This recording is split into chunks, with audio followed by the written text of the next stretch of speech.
All right, so you guys saw my post. I'm going to be doing a full rebuild on a T84 using nothing but the Joe's Motor Pool stuff. So I'm going to probably throughout all this stuff kind of mention things I like, things I don't like as I go through the process. I've been offering these gears for a long time. I've been using them. I've used the TAS. I've used the Seal Tested. I've used originals. And there are certain things that I want to kind of look over as we do this. My first disclosure is going to be this. In my opinion of doing T84s, and I've done quite a bit over, oh gosh, what, the last 15 years, I think it is.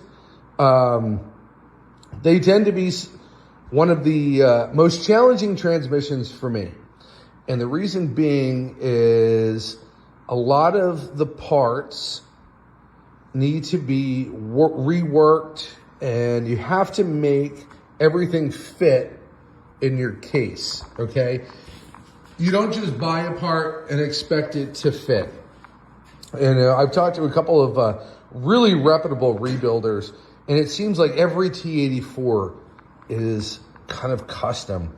You know, it depends on how worn the case is, okay?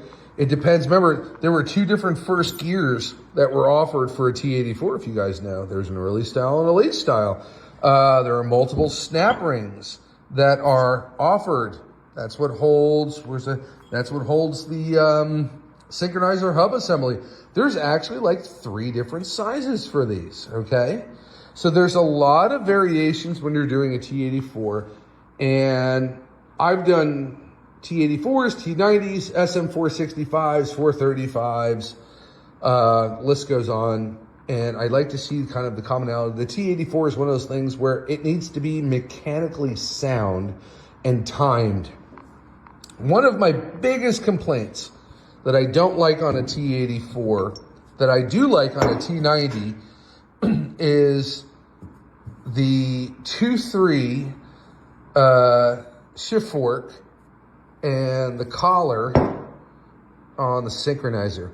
On a T90, if you guys are familiar with them, the shift fork is rather snug right in that groove, okay? On a T84, there's a lot of slop, and that slop equates to movement and where everything gets timed, okay? And I have struggled with this for years. I talked to another rebuilder guy out in Colorado, and one thing that he does is he'll weld some of these shift forks to make it tighter, okay? So this is an original one, okay?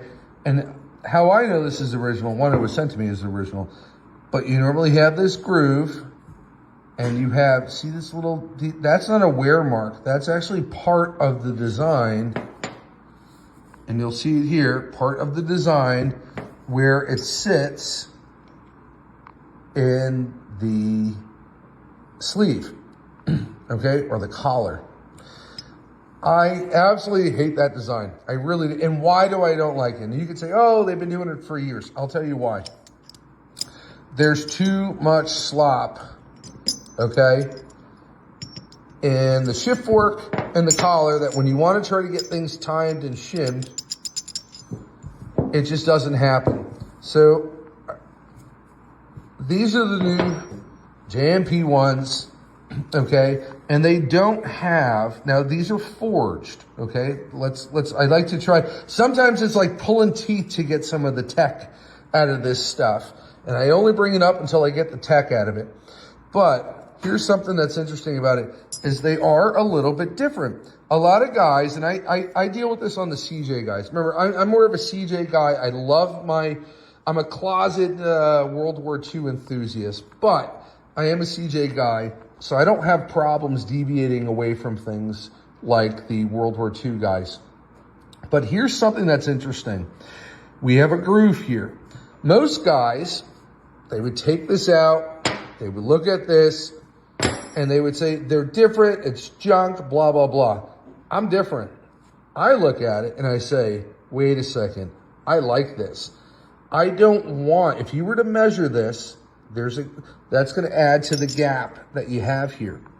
Well, it's one casted piece, or I'm sorry, forged piece. That's what I want. It's one thickness, okay? So when you put the fork in there, it's much tighter. I love that. So I have much more positive engagement as I do on the original. This is one thing that we were trying to do. Some guys, and not all of them, is they'll weld and make this tighter. Because what happens is when it's too loose, let's talk about cause and effect, right? When the shift fork is too loose and you slide over, let's pull this in, and you slide over your second gear, okay? It allows the collar to pop. Okay, when you have a shift fork, now when these came out, I bought tons of them. I don't even care where you guys get them. I want these in stock. This is for my own doing when I'm doing my own stuff. I want these. I've been waiting for these for years. Okay, I've used a couple. I used Task before, all that, but it holds that collar on the second gear. When you have a gap, let's see if we can do this. When I have a gap, okay, now granted, this is going to be sitting up a little higher.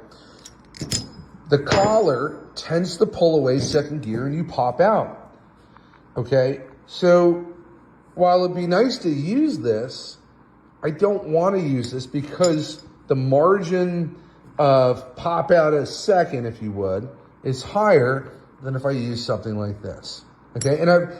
And this is something that, this is going to be my first time actually putting this in. However, the first thing that I noticed is the thickness. And that is something, if I look at the thickness, I notice that this is thicker. I'm already enthralled that this is the shift fork that they came out with. But for you guys that want to keep it all original, you don't care about deviating, by all means go with this. Just know that you may have some problems or you may have to index your main shaft. So throughout this whole build that we're doing here, I'm going to go through, I'm just going to talk about some of the things to maybe look for, some of the things that I like as improvements. You know, for instance, I really like the fact that the springs are zinc. We're going to go into the details. I like the fact that these are actually zinc plated, okay? That means we're not going to worry about the rust, okay? So I do like the finish on a lot of these. These are classic. I mean, there's nothing crazy about those, but I do like the zinc finish that's on there. It's nice and smooth.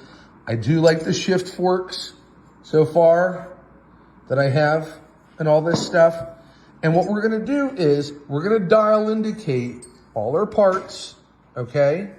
I'm gonna show you a little bit about the input shaft, things I like, things I don't like. We have our blocking rings, okay? And I want you guys to actually look at the product, because keep in mind, we have manufacturers, depending on who it is. I manufacture parts, others manufacture parts, and we're all trying to do it for one reason, and it's to keep these Jeeps on the road. And sometimes we have to deviate away. Sometimes we have to make things better. When I'm doing a rebuild and a guy says, I want to reuse my cluster gear, I have to see what labor is involved to reuse a cluster gear as opposed to installing a new one.